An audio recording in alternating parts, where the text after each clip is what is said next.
What would you do if someone told you on a plane, in front of dozens of eyes, that your seat didn't belong to you?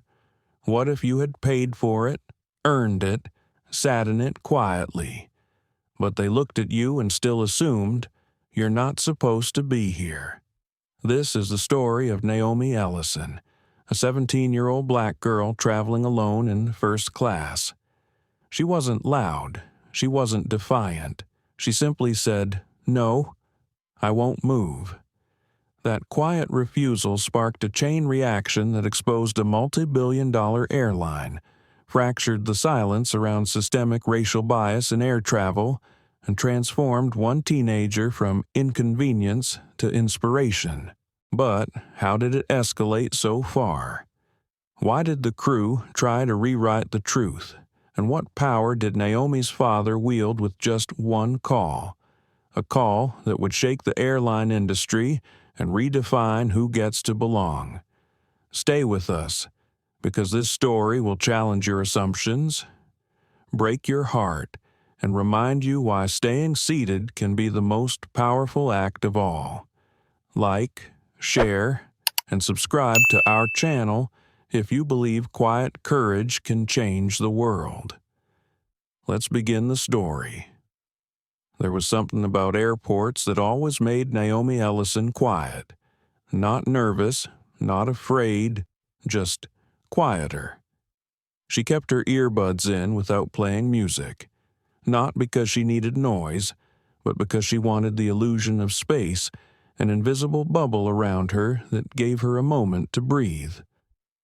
Her suitcase wheels rolled smoothly across the gleaming tile at Atlanta Hartsfield as she moved toward Gate 19A.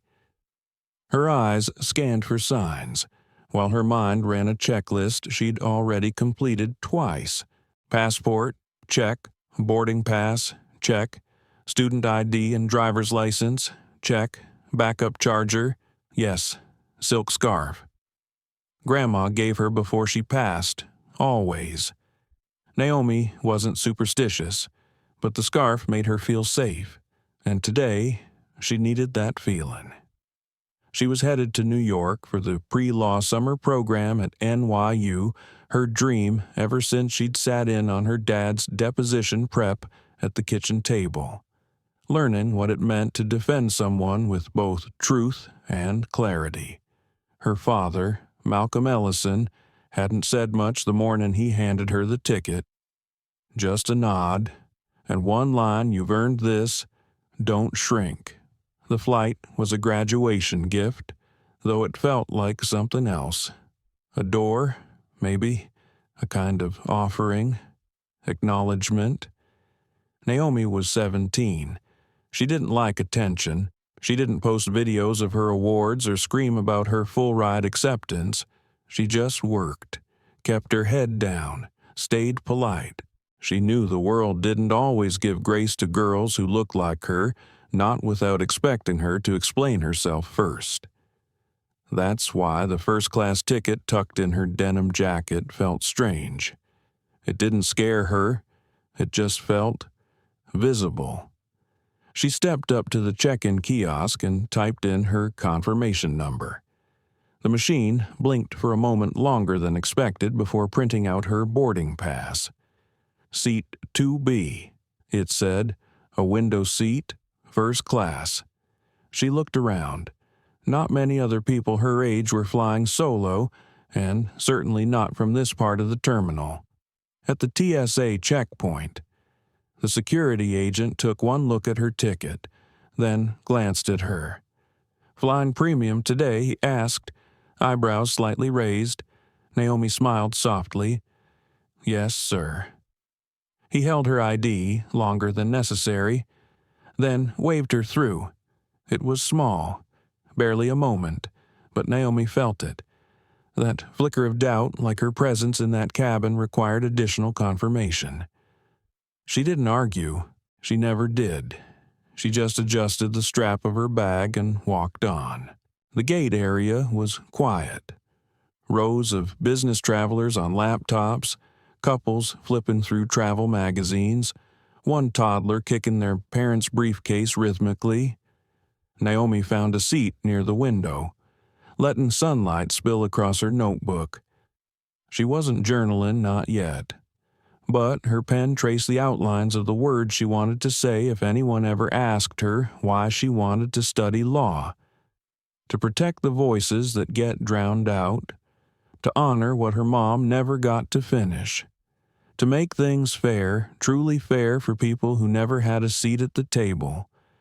She didn't write those words.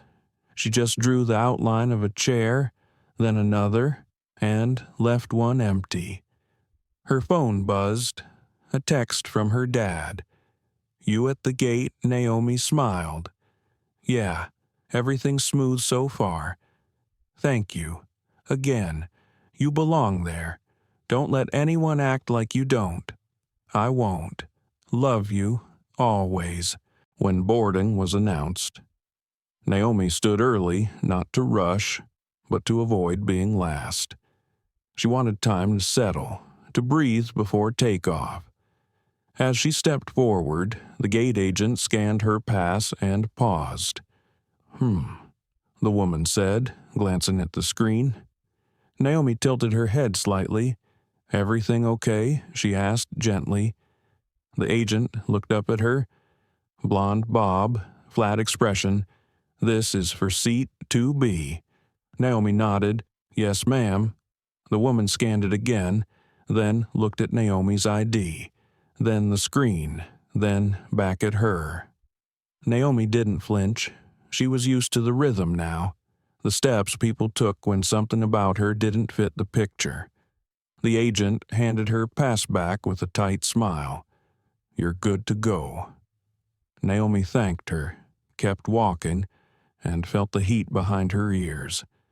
Not shame, not fear, just the weariness that came with always having to be good to go before anyone else would say she was. Inside the plane, the cool cabin air met her cheeks like a sigh. Soft lighting, dark navy seats, a wide aisle, 2 seats per row. Naomi slid into 2B, placed her bag under the seat in front of her, and ran a fingertip across the stitching of the armrest. Real leather, sleek design. She inhaled quietly and looked out the window.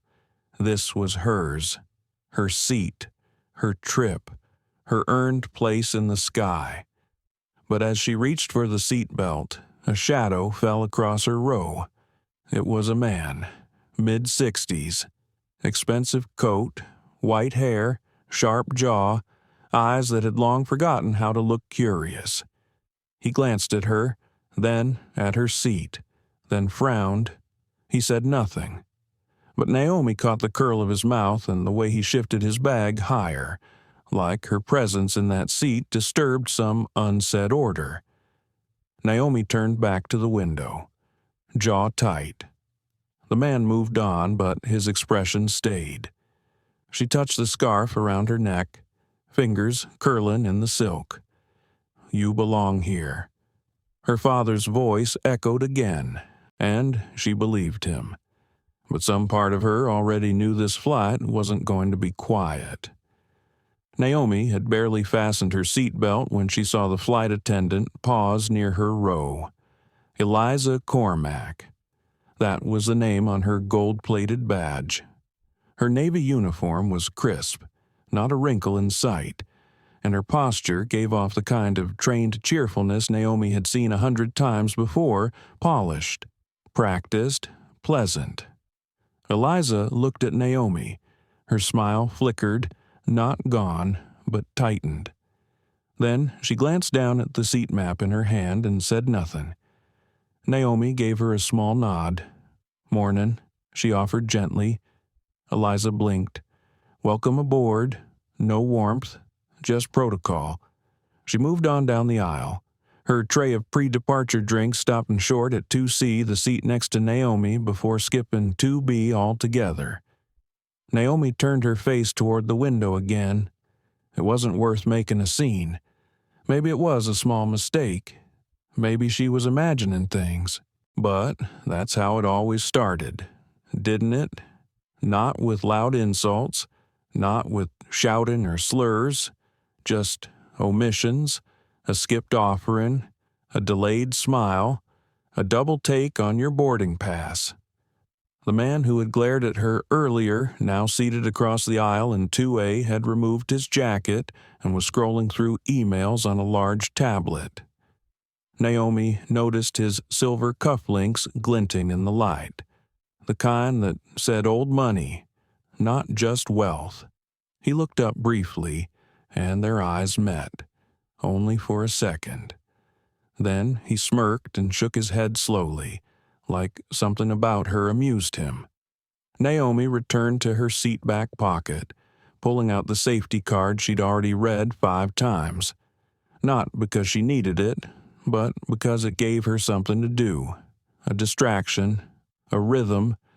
She could feel him watching her. Then she heard him. Wasn't expecting such diversity in premium class today. He muttered aloud, not to her, but not exactly to no one. Naomi didn't respond, but the comment curled in her stomach like spoiled milk. 10 minutes passed.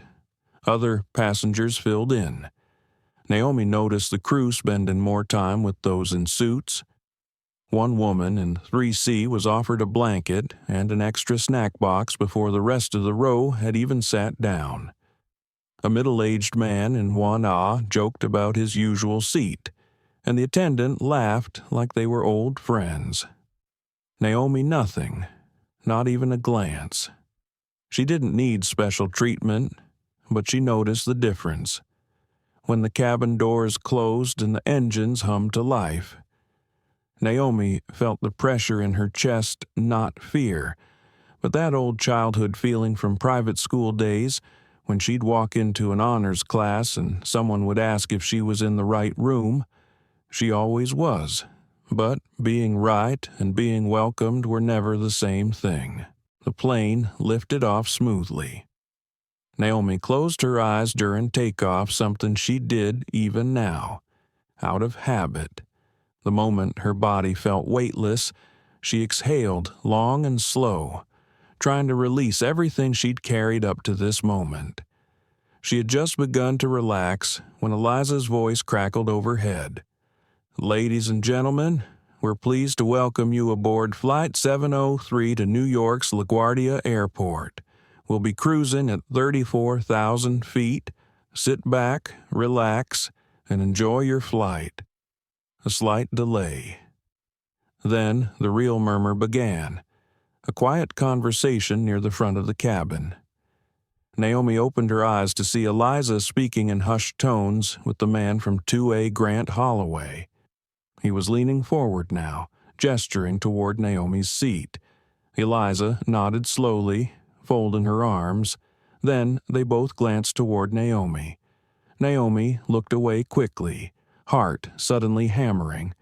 She didn't know what was being said, but her instincts told her she was becoming the subject of a conversation she hadn't been invited to. The same instinct that had warned her before a teacher would randomly ask to see her hall pass. The same one that knew which store aisles to avoid when security started tailing her too closely. The same one that always picked up on how her dad's tone changed when a client underestimated him. And now it told her they're talking about your seat. A few minutes later, the curtain to the galley parted again. This time, it was a different flight attendant, male, younger. Brown hair buzzed short. His badge read Troy Mendez, cabin manager. He wore the practiced calm of someone trained to appear non-threatening, but his smile didn't quite reach his eyes. "Miss Ellison?" he asked, stopping beside her. "Yes," Naomi said, calm but cautious.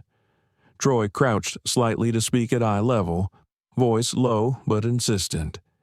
"There seems to be a small error with your seat assignment," he began. "Tone syrupy. The system double-booked this seat.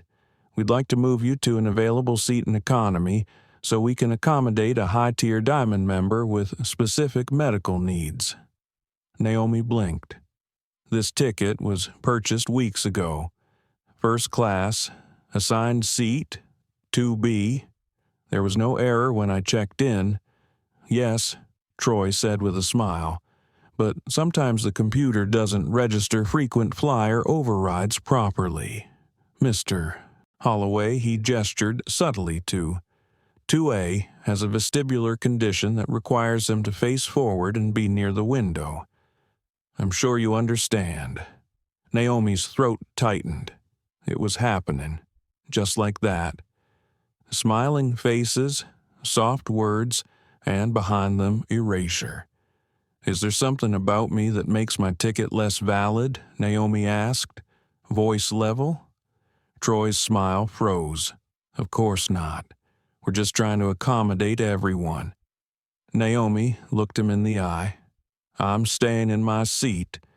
Troy straightened. We can't force you, he said lightly, but you may delay takeoff and cause disruption. That's never ideal. Naomi didn't flinch, didn't argue. She simply reached for her phone and started typing. The seatbelt sign was still on, but Naomi could feel the turbulence had shifted. Not outside the aircraft, but inside the cabin. She stared down at her phone, thumbs still hovering above the screen. Her father's contact stared back. Dad, Malcolm Ellison. She hadn't hit send yet, not because she didn't trust him. He always showed up when it mattered, but because deep down, Naomi was still wrestling with that old, stubborn voice that told her, don't make a scene. Don't be the problem. Don't confirm their expectations. She'd been carrying that voice since middle school, since the time a teacher mistook her for being in the wrong science class, since her AP government partner asked if she was in the scholarship program, since her mom, God.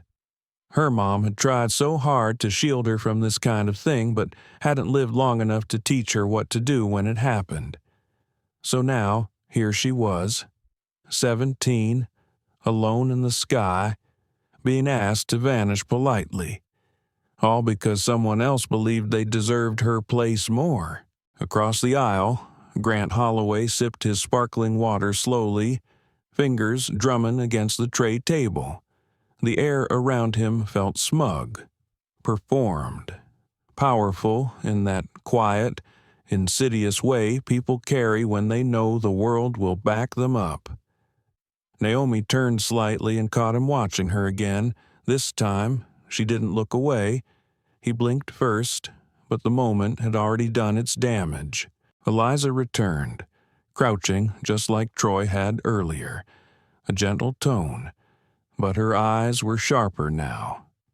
Miss Ellison, she said quietly, we're just trying to ensure a smooth flight for all our passengers. Sometimes we have to make adjustments for priority travelers with special considerations. I am a paying passenger, Naomi replied. With a confirmed seat assignment, is there a specific airline policy that allows you to relocate a minor traveling alone?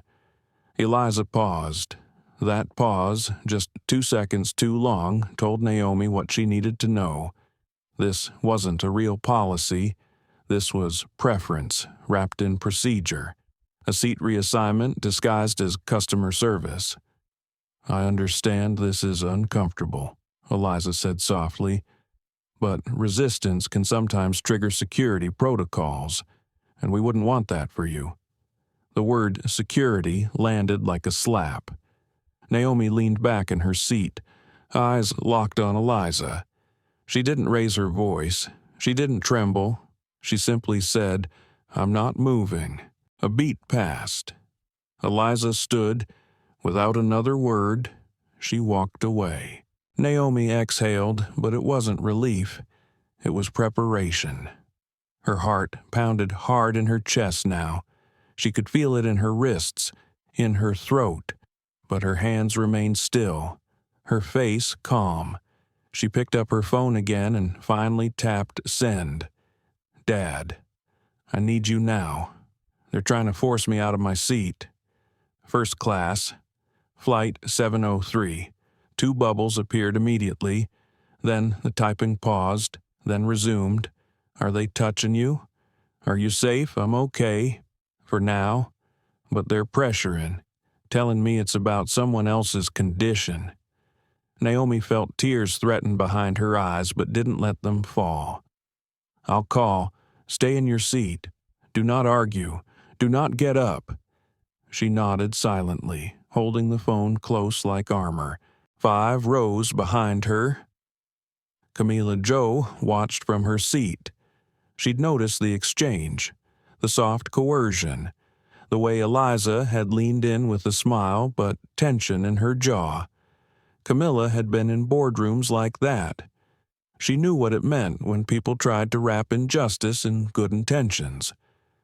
Quietly, she opened her camera app and began to record. In row 2, the silence stretched. Troy returned.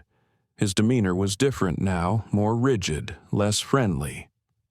We've been informed that your father is making legal threats against the crew, he said to Naomi, his voice tight. Naomi blinked. He said nothing about threats. He's asking why his daughter is being asked to move when she has a ticket. Troy shifted his weight, flustered. This is now a matter for our compliance team. I suggest you cooperate if you don't want further escalation. Naomi turned toward him slowly. What exactly do you mean by escalation? Troy didn't answer, because that wasn't the point. The point wasn't policy. It was power. From the front of the cabin, Grant Holloway cleared his throat loudly. Can we please move forward? This has gone on long enough. He looked at Naomi like she was an inconvenience, a delay, a disruption to his curated experience. Naomi stared back, her face unreadable. I'm not moving, she said again, louder this time. A few heads turned. Grant muttered something under his breath. Naomi caught the word entitled. The irony made her stomach twist. In the galley, Eliza's hand trembled slightly as she tapped a code into the onboard phone. This is Lead Attendant Cormac. Passenger 2B refuses reassignment. Minor. Yes, her father's involved. Legal background. A pause. Then, yes, Mr. Holloway is still waiting. Another pause. And then just barely above a whisper. Do we override? She listened. Then her eyes darted up. She hadn't expected what she heard next. Meanwhile, Naomi's phone lit up again. Her dad was on the call now, and this time he wasn't texting. He was speaking directly to the airline's corporate line. Her screen read, "Incoming Dad" on speaker. Naomi answered quietly, and everything changed. The voice on the phone was firm, calm, and unmistakably protective. This is Malcolm Ellison. I need to speak with the cabin lead immediately. Naomi tilted the screen toward Eliza, who had returned to stand in the aisle, arms crossed like a barricade. She hesitated. Her professional smile thinned. I'm not authorized to, Naomi interrupted softly. He's not asking. Something in Naomi's tone, a grounded calm. A quiet steel gave Eliza pause. She took the phone with 2 fingers, like it might sting her. Hello, Mr. Ellison.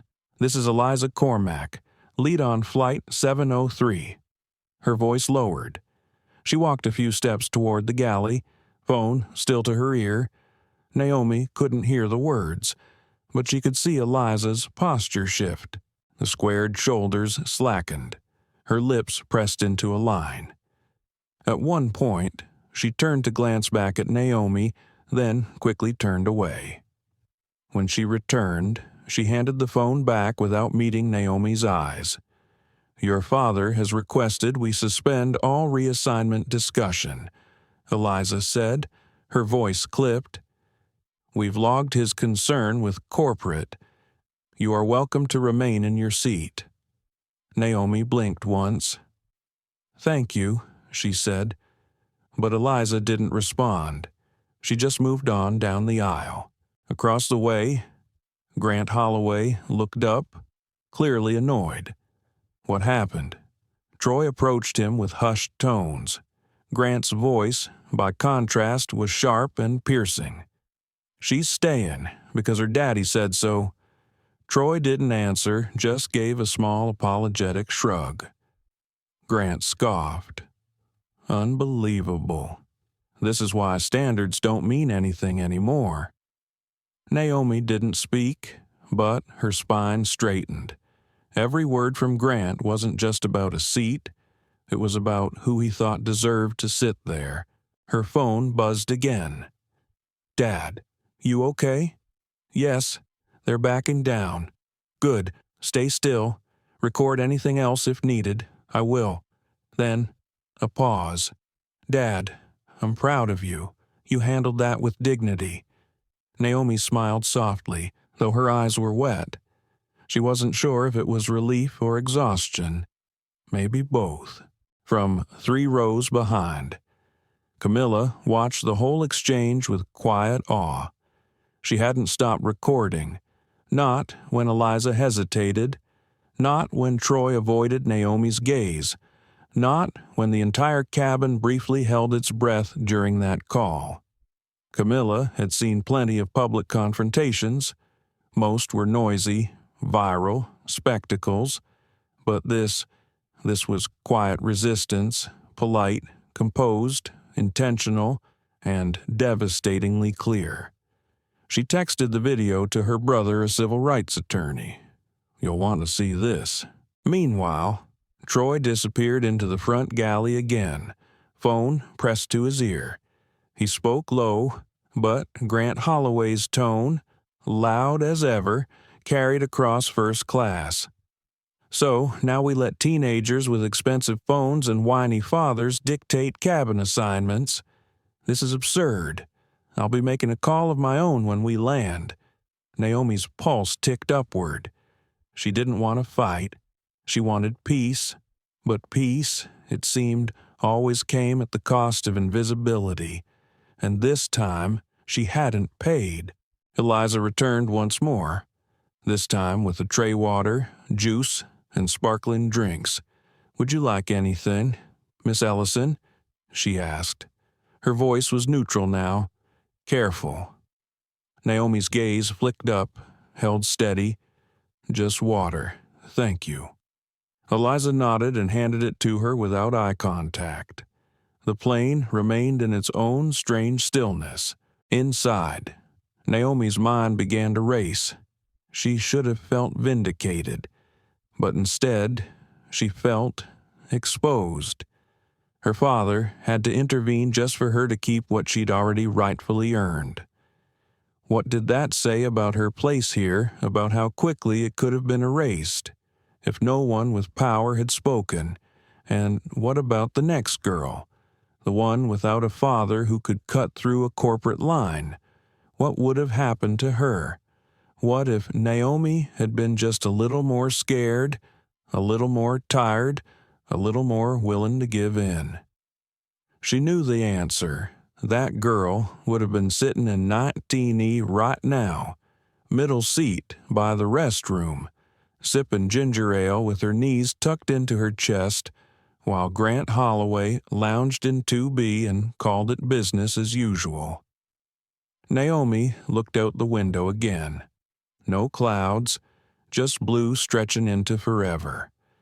This can't be normal, she thought, and it won't be not if I have anything to say about it. 20 minutes later, a new kind of energy filled the cabin, a whisper of tension, a flicker of nervous smiles. People began glancing at their phones. Camilla's video was already making the rounds. The clip showed Eliza crouched beside Naomi, the exchange captured clearly. Naomi's calm voice. "Is there something about me that makes my ticket less valid?" Troy's stiff body language. The tension. Then her final words, "I'm not moving." That clip, just 20 seconds long, had already been reposted 100 times by the time they passed over Richmond. Naomi didn't know yet, but the world had begun to watch. Naomi stared at her phone, her father's voice still echoing faintly in her ears even after she'd ended the call. The cabin felt like it had stopped breathing.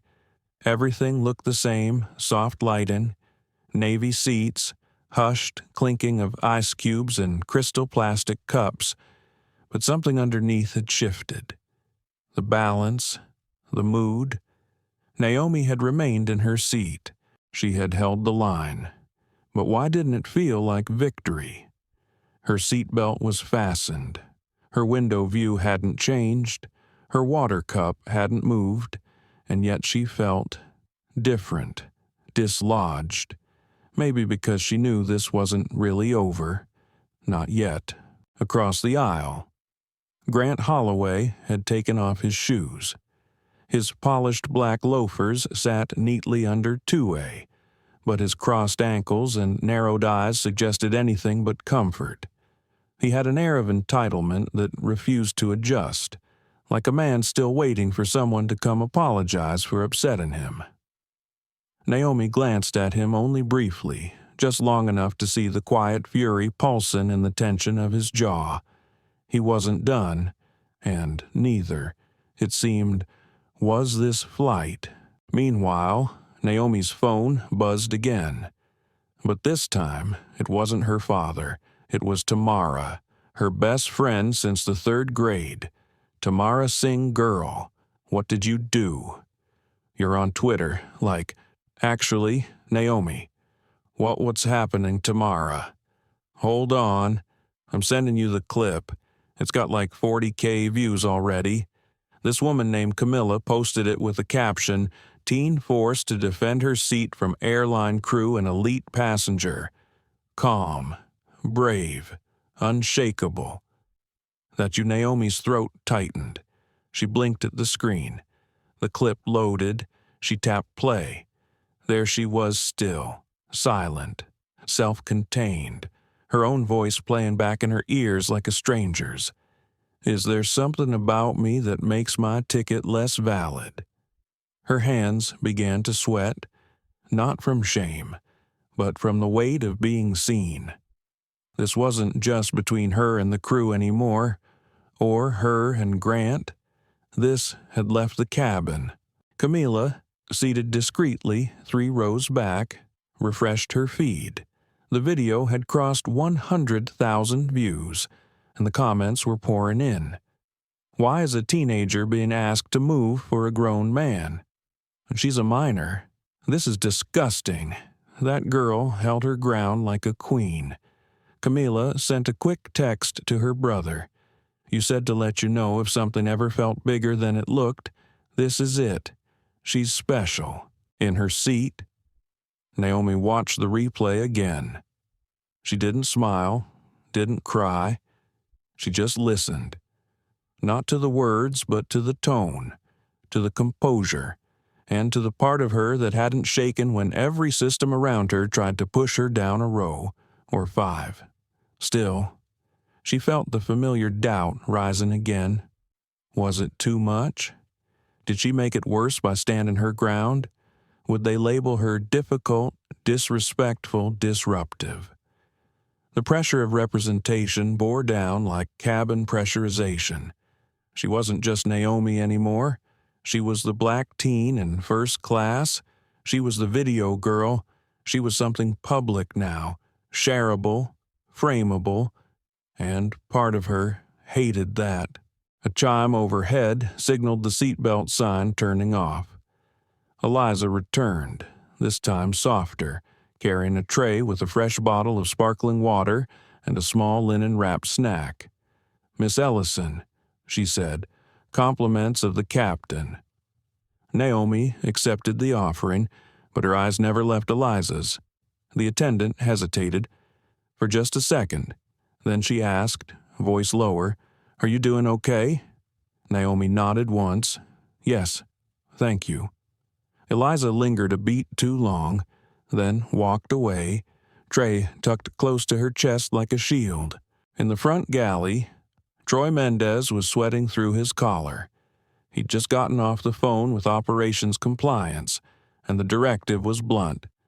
Do not provoke the minor. Do not escalate. Avoid confrontation. He wasn't trained for this. He was trained to enforce protocol, smooth over discomfort, and keep the VIPs like Mr.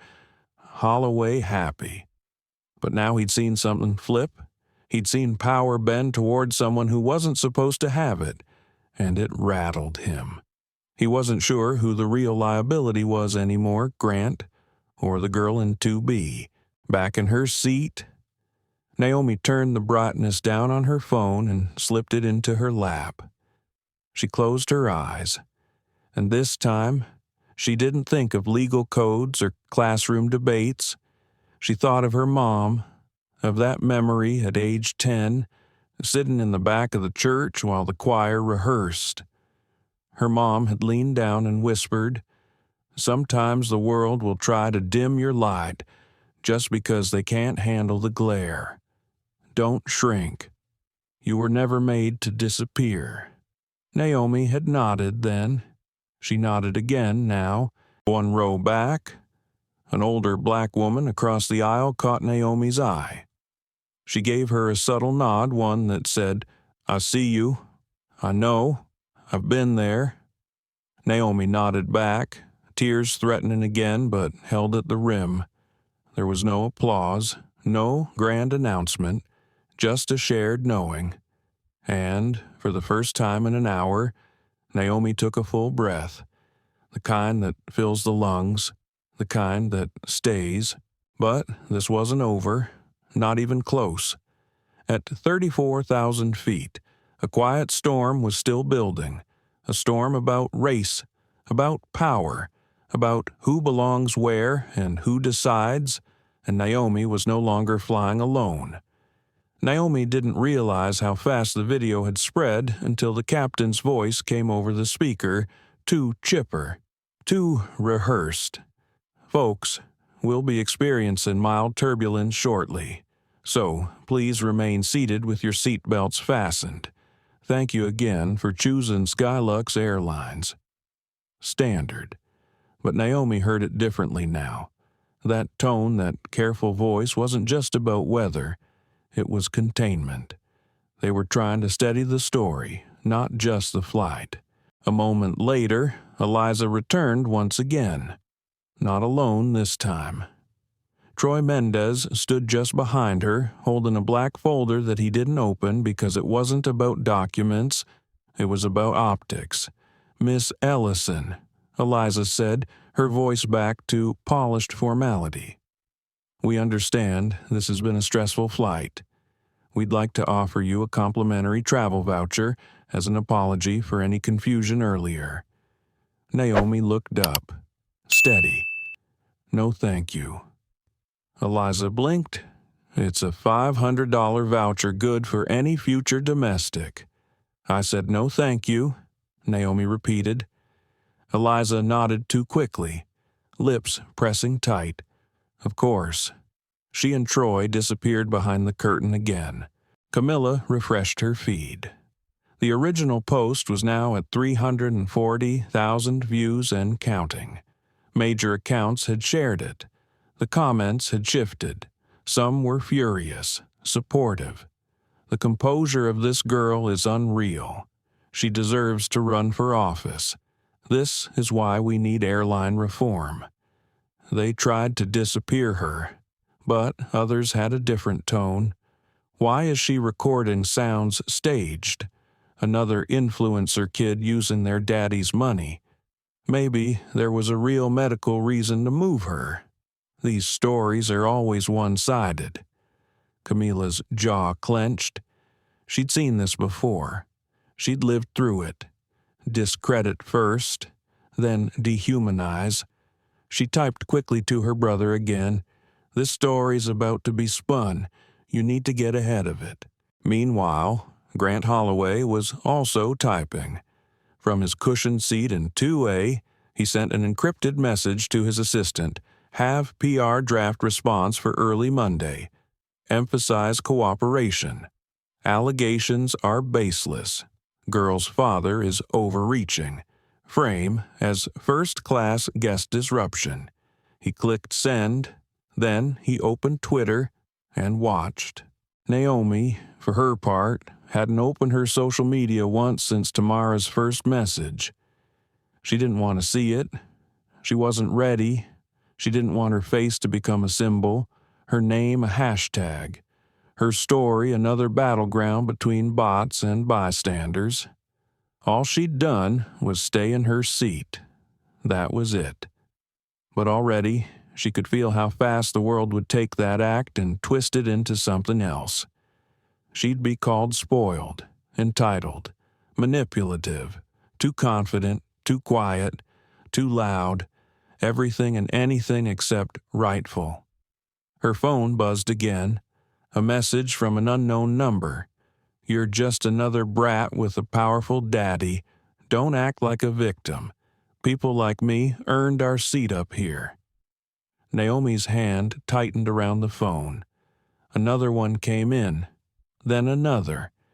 She turned the phone off, not out of fear, out of fatigue. Troy was back in the galley now, pacing. His earpiece buzzed every 30 seconds with updates from corporate trending on TikTok. Legal watching it now. Media team says ignore, deny if asked. Passenger name Grant Holloway was leaked. Verify if this is our guy. He wiped his forehead. Tell me again why we didn't just move someone in row 4. He snapped at Eliza. She didn't respond, because deep down, she was asking herself the same thing. They had made a choice, and now it was unspooling above the clouds, somewhere over Pennsylvania. Naomi finally stood for the first time in 2 hours. She didn't go far, just to the bathroom and back. As she walked down the narrow aisle, passengers parted without a word. Some looked down, some looked away. A few held her gaze and gave her a nod of quiet respect. When she returned to her seat, she found a small folded note tucked into her tray table, handwritten in tight Lupin script. I saw what happened. You were brave. We need more of you. Row 5C. Naomi didn't cry. She couldn't. She didn't have space for that right now, but she tucked the note inside her scarf, near her heart. 10 minutes from landing. Eliza's voice returned overhead. We'll be arriving shortly in New York. Please secure all belongings, return trays to their upright positions, and prepare for arrival. Naomi fastened her seatbelt again. She looked out the window. The skyline was beginning to appear Manhattan, gray and strong in the late afternoon light. Below that reality, interviews, possibly press, certainly fallout. This flight was about to end. But the real turbulence hadn't even begun. On the ground, her father was already in motion. He'd contacted the legal team. He'd spoken to a journalist from a trusted outlet. He was laying the foundation not just to defend Naomi, but to expose a pattern. Because this wasn't just about a seat. It was about a system that thought it could push someone like Naomi aside politely, professionally, quietly, and never be questioned. But it had been questioned, and the whole world was listening now. The plane touched down with a soft bump, wheels kissing the JFK runway like the end of a sentence that wasn't quite finished. Naomi looked out the window as the brakes hissed, watching terminal buildings glide past like silent witnesses. Her seat remained upright, her body still, her hands folded in her lap. She didn't applaud the landing. No one did. It wasn't that kind of flight. When the seatbelt sign dinged off, everyone moved differently. Some quick, like they wanted out before the weight of what had happened caught up to them. Others lingered, hesitant, eyes flicking toward Naomi, unsure if they should say something, unsure if they could. Naomi stayed seated. She knew cameras would be waiting, phones, maybe even reporters, and she knew how this would look. They'd see a girl in braids, alone in first class, and the headlines would decide who she was before she even opened her mouth. Camila Joe walked past Naomi quietly as she deplaned, pausing only for a second to slide a business card into Naomi's palm. "I'm with a media network," she said softly, "the kind that tells the whole story. You call if you want your voice back." Naomi nodded silently. She didn't know if she wanted to speak yet, but it mattered to know someone wanted to listen. Outside, the air felt too loud, too fast. New York had a way of swallowing people whole if they weren't grounded. Naomi kept her head low as she walked toward the baggage claim. No rolling cameras yet, but she felt the vibrations of eyes online, tracking her name, reshaping her face, drawing lines around her character with headlines and hashtags she didn't control. Her phone buzzed again. "Tamara girl. They're saying you threatened the crew. Naomi." "What, Tamara?" "Some press release just dropped from Skylux PR. Says you were verbally disruptive, refused medical reassignment, and filmed without permission. They're trying to spin it hard. Naomi." "That's not true. None of it. Tamara, I know, but they've got lawyers and headlines. You've got what your dad." At that moment, Malcolm Ellison stepped into view near Baggage Carousel 3. No suit, no tie, just a dark coat and the look of a man ready for war. He hugged Naomi tight, one hand on her shoulder, the other shielding her from the crowd even when there wasn't one yet. "You okay?" he asked. Naomi hesitated, then nodded. "I held my ground," she whispered, "but now they're trying to erase it." Malcolm looked down at her. "No," he said. "They're trying to erase you. There's a difference, and we're not going to let them." Back at Skylux HQ, the internal Slack channels were on fire. Troy Mendez's name had already been flagged. Eliza was on pause pending investigation, but that didn't stop the executive board from voting unanimously to release a preemptive clarification to the press. A carefully worded statement that suggested the passenger in question was relocated for comfort and crew compliance. The crew acted in accordance with airline discretion and FAA safety regulations. The miner's video footage violated passenger privacy protocols. The VIP member involved had no role in seat reassignment decisions. Every single sentence was designed to look neutral, to sound fair, to bury the truth without technically lying. Naomi read it that night. She sat on her hotel bed in silence, the statement glowing on her screen like a verdict. Passenger refused to comply. Video footage captured without crew approval. No racial bias was detected in internal review. Her chest burned, and for the first time since the flight, Naomi felt something she hadn't let herself feel fully yet. Anger, not loud, but coiled, focused. It wasn't just that they were lying, it was that they were redefining her, editing her story without permission. She had done everything right. She had spoken gently, sat still, refused calmly. She'd done exactly what her mom taught her to do, make your truth irrefutable. And they had still found a way to turn her into a disruption. Her father was pacing now, phone pressed to his ear. "Yes, we're prepared to file.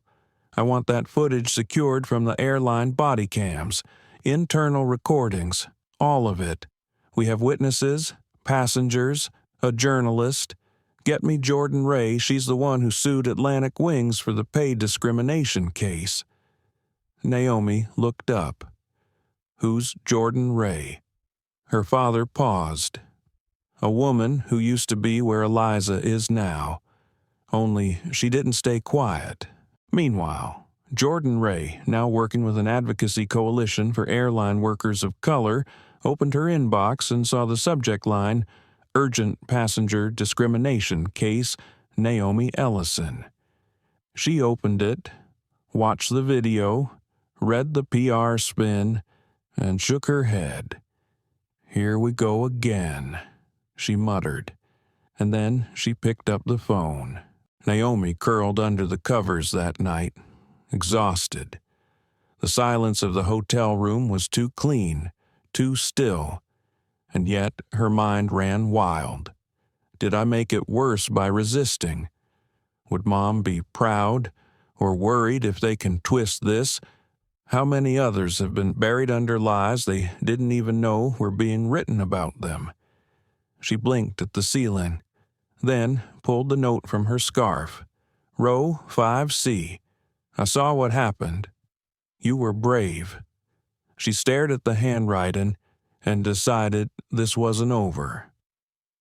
Naomi sat still in the green room, legs crossed at the ankle, fingers locked together to stop them from trembling. The room was warmer than she expected.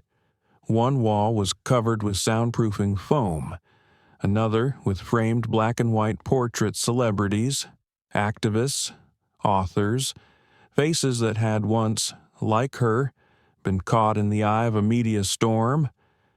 Now she was next. The assistant had said it would be a 5-minute segment. Live, the host was someone she admired, Jillian Torres. Known for asking sharp questions with grace, Jillian had a reputation for letting young voices speak without interruption. Still, Naomi wasn't sure she was ready. Her phone buzzed. "Tamara, you're gonna be brilliant. Dad. Tell the truth. Don't flinch. I'm in the car, watching from the parking lot." Naomi exhaled through her nose. She was wearing her mother's bracelet silver. Simple, strong. A quiet tether to someone who'd taught her to speak softly, but not shrink. The producer gave her the hand signal. 3 minutes. A makeup artist touched up the side of her face. Naomi blinked slowly, grounding herself. She thought of the flight, the pressure, the smirk on Grant's face, the too sweet tone of Eliza's voice. The moment she said, "I'm not moving," and now she was here not moving again, but this time on her terms. Back at Skylux headquarters, the PR team huddled in a sterile conference room with 3 screens, 5 lawyers, and 0 apologies. She's going live with Jillian Torres in 5. That show pulls $3 million per episode. We need to be ready with our statement. The VP of Communications, a man named Leonard Beck, looked tired. "Okay, spin it again. Say we deeply regret that the passenger felt mistreated. Say we're reviewing procedures. Use words like empathy, understanding, community. Do not admit wrongdoing. Someone hesitated. She's 17, and she's not lying. Leonard didn't blink. Neither are we. We're clarifying. And if this gets worse, we pivot to mental wellness of our crew."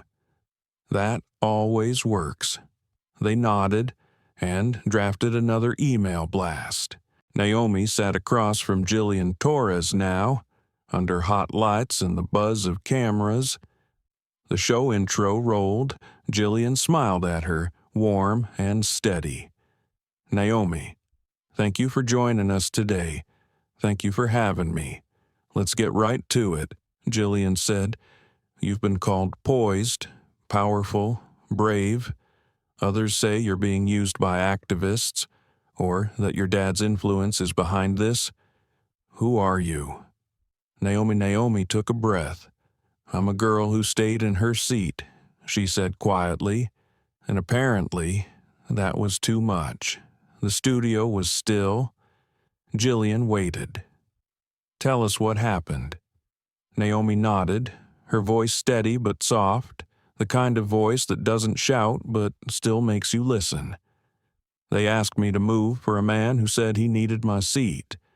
But it wasn't just a seat, it was my place. I was told I didn't belong, not with those words, but with smiles and pressure and the kind of tone that says, 'Be a good girl and disappear.' And I didn't." Jillian leaned in. "Why do you think this happened to you?" Naomi hesitated. "Because I don't look like who they expected in first class. At that exact moment, on a couch in Chicago." Jordan Ray turned up the volume. She knew that tone. She'd spoken in that same register the day she sued her airline for discrimination. She whispered aloud.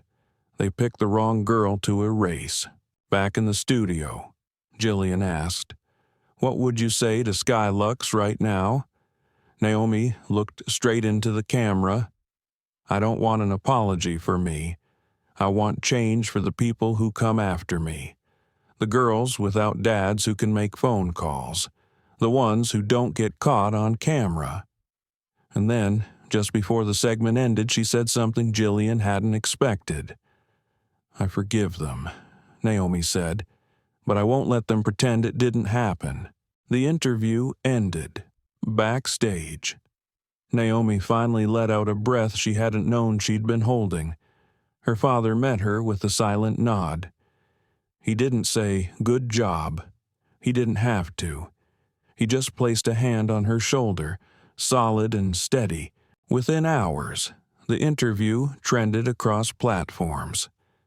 Naomi Ellison, Der She Stayed, I Won't Move, Who Gets to Belong? Camilla reposted it with a single line. She didn't just defend her seat, she redefined the space. But not everyone was celebrating. Grant Holloway's legal team filed a defamation complaint, claiming the video had been edited deceptively and caused emotional distress. He hired a crisis firm to paint himself as misunderstood and targeted by cancel culture. Meanwhile, Skylux's internal memo was leaked. It showed the crew had been told to de-escalate and comply, but also not to admit to any racial bias even privately. The storm was no longer just online. It was in boardrooms, courtrooms, living rooms, and Naomi had become its still, determined center. Later that night, Naomi sat alone in her room, watching the clip of herself again. The camera had caught her words, yes, but it hadn't caught the storm inside her, the self-doubt, the fear, the little voice that still asked, was it too much? She looked down at her hands. They weren't shaking anymore. And in the quiet, she whispered to no one, I'm still here. Skylux Airlines had spent 24 hours trying to plug holes in a ship already halfway underwater. The public statements weren't working, the interviews backfired, and now, Naomi Ellison's segment with Jillian Torres had become the most watched clip in the network's history that week, shared by athletes, politicians, even a few celebrities who'd experienced their own brand of airport injustice. But none of that frightened the board. What frightened them was the leak. Someone inside was talking, and that someone had access to records. Jordan Ray sat in her apartment, laptop open, face lit by 3 glowing tabs. One was the Skylux internal handbook from her time as a senior flight attendant. Another was a direct message and anonymous tip from inside the airline. And the third, a voice memo. She clicked play. This is from the crew audio, Flight 703, time-stamped 1 hour after takeoff. There was a short beep, then a familiar voice, Troy Mendez. Look, I don't care if the girl's in tears. Holloway's not sitting coach. Period. Figure it out. Pause. Then Eliza, she's 17. Troy, If this gets out, then we spin it. Say she was non-compliant. No one's going to side with some teenager over Grant Holloway." Jordan closed her eyes. That was it. That was the nail. Elsewhere in the city, Naomi and her father sat in a quiet law office with their legal counsel. She hadn't spoken for most of the meeting, just listened as terms like civil action, hostile environment, and racial profiling slid across the polished table. But when their lawyer mentioned, "It's our word against theirs," Naomi finally looked up. "What if it's not?" Malcolm turned to her. Brows raised, Naomi reached into her coat pocket and slid out Camilla's card. She said she knows a network that takes this seriously. If they'll publish, if they help source voices, can we work with them? Her father paused, then nodded slowly. "Yes, but only if you're ready for more exposure." Naomi nodded. "I don't want to be famous. I just want it on record. I want them to stop doing this to people." Later that night, Jordan Ray sent the voice memo to Camila Joe with a single line. "You'll know what to do." Camilla, sitting in her tiny apartment across from a cluttered corkboard full of leads, played it once, then again, then a third time. She didn't smile. She just opened her email client and began writing the story.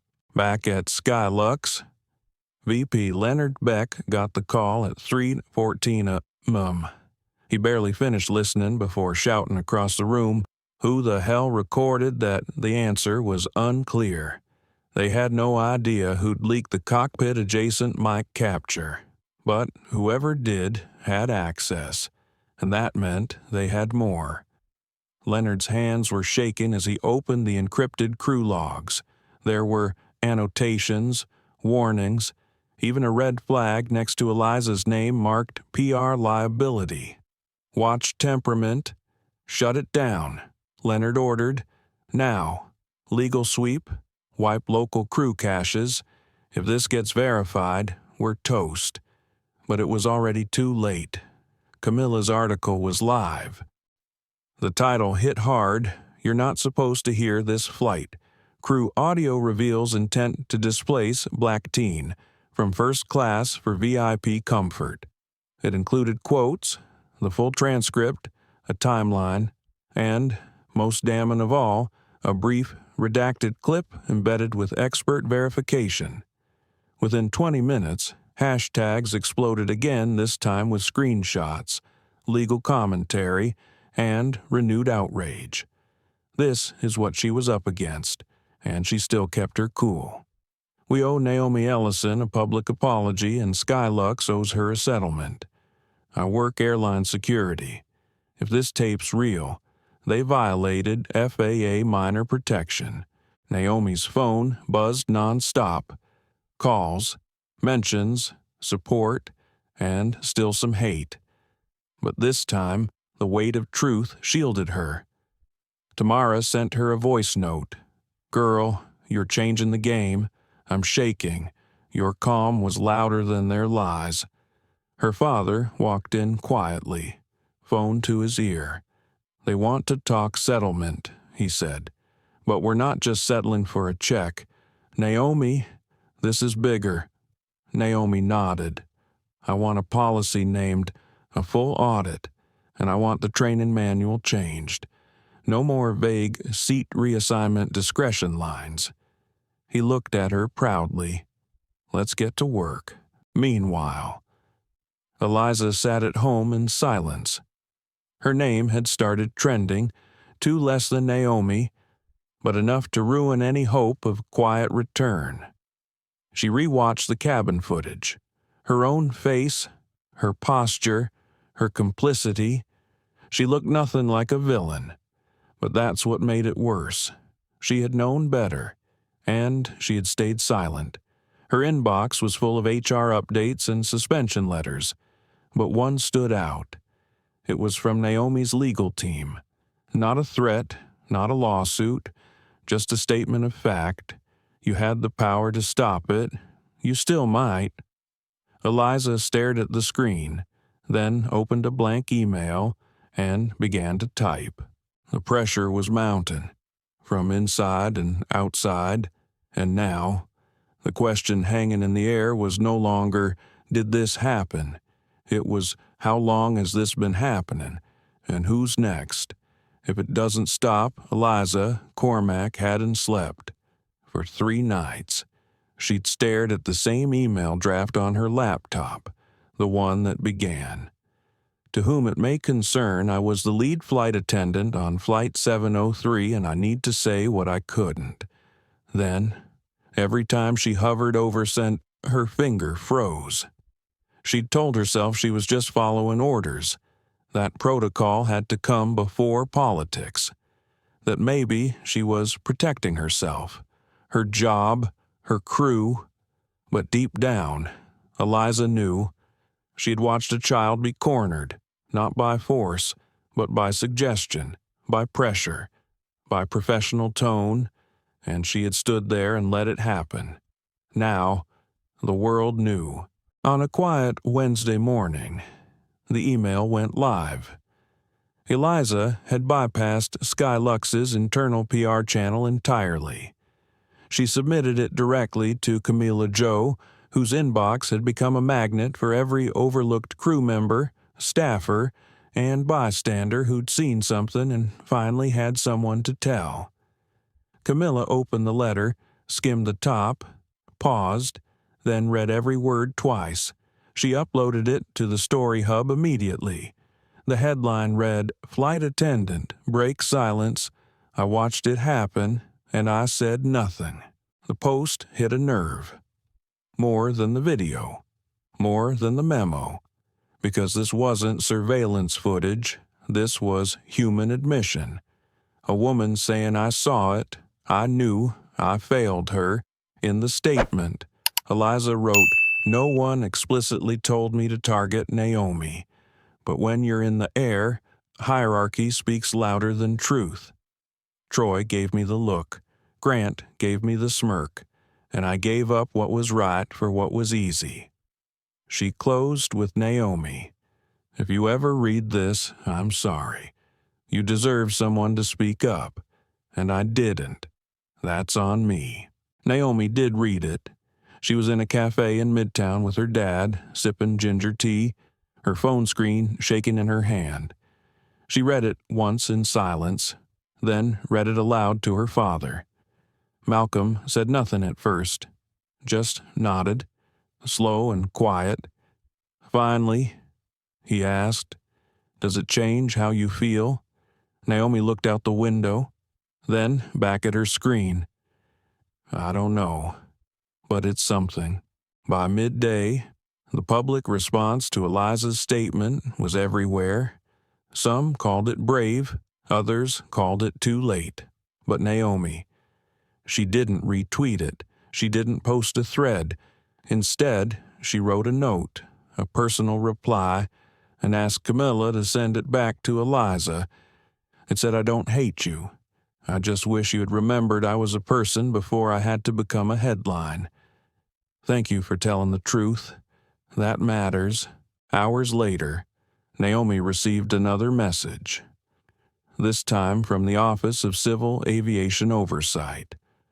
They were forming a national youth advisory panel to address racial and age-related discrimination in air travel, and they wanted her on it, not just as a symbol, but as a voice. Tamara FaceTimed her the second she heard the news. "Girl, you're about to sit in rooms where rules are written. That's power." Naomi smiled, but it was soft, measured. "I don't want power," she said. Tamara tilted her head. "Then what do you want?" Naomi looked out at the city skyline. "I want no one to need my kind of story to be believed next time."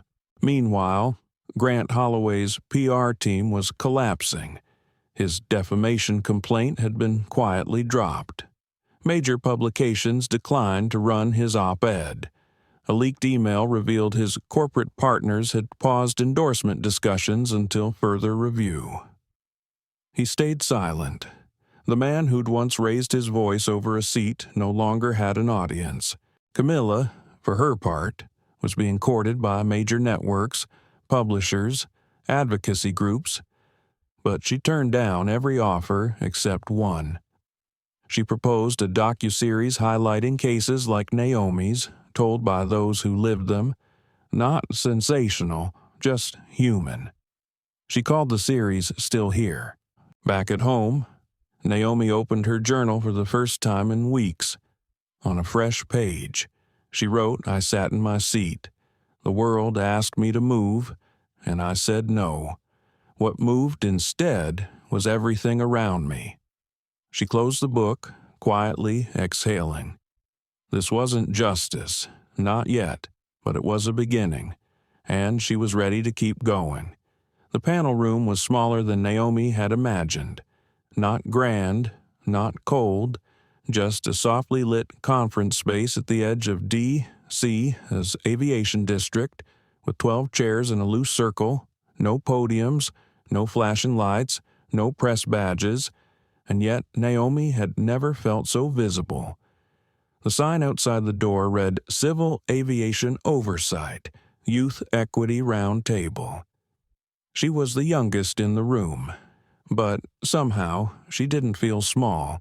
Across from her sat a tall, quiet boy with skin the color of cinnamon bark and eyes like he hadn't slept much in weeks. His name was Deshaun Miles, and he hadn't spoken yet. Next to him, a girl in a power wheelchair fiddled with her oxygen valve. Her name tag read Amira Lane, Phoenix, AZ. Everyone here had a story. That much was obvious. Some had cried, some had sued, some had done nothing but survive. And now they were here, being asked to help design the system that once tried to disappear them. The moderator, a former flight captain named Rosa Medina, opened the session. No cameras, no press, no rules except this. You speak, we listen. Naomi's fingers fidgeted in her lap.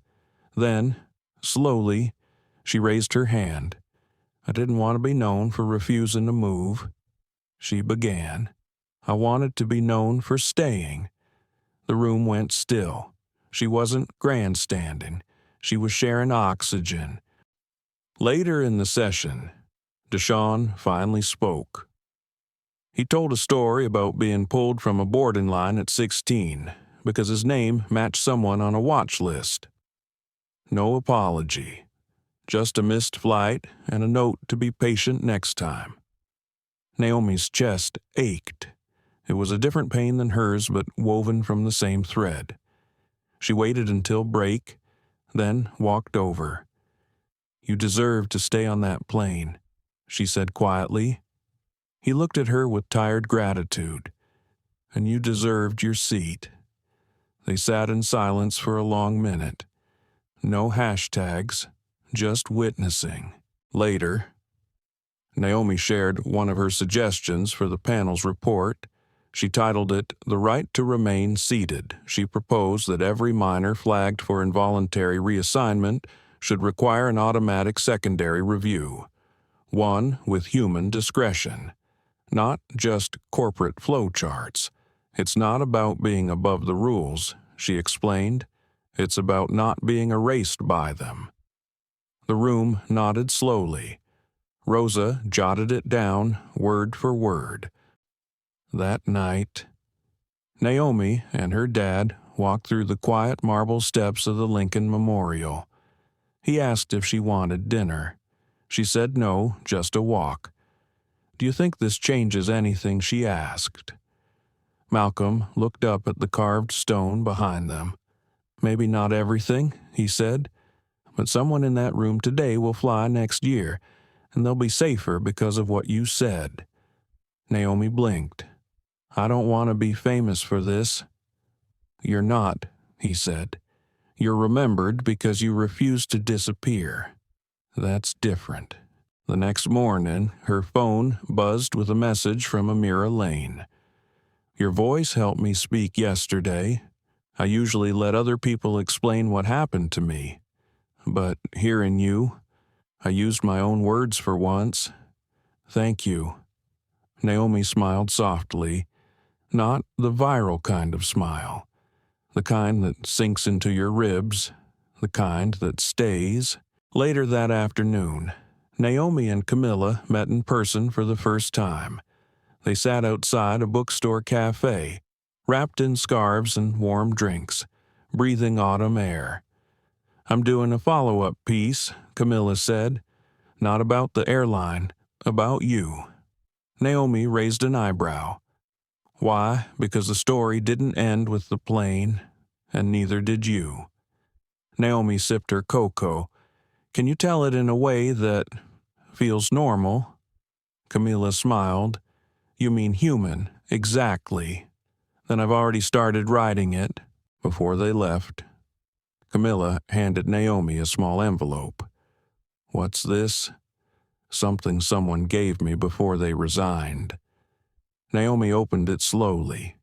Inside was a short, typed note. She wasn't loud, she wasn't rude, she was steady. "I failed her because I mistook dignity for defiance. Never again. E.C." Naomi folded the paper gently and tucked it into her coat pocket, next to her mother's bracelet. The sun was low by the time she returned to her hotel. Tamara texted her, "So, what's next? Ms. Equity Panel." Naomi thought for a moment, then replied, "Next time someone like me sits in first class, I want the only question to be, tea or juice?" Naomi stood at gate 19A, not seated, not hiding, just waiting, passport in hand, carry-on beside her, a pair of noise-canceling headphones draped around her neck.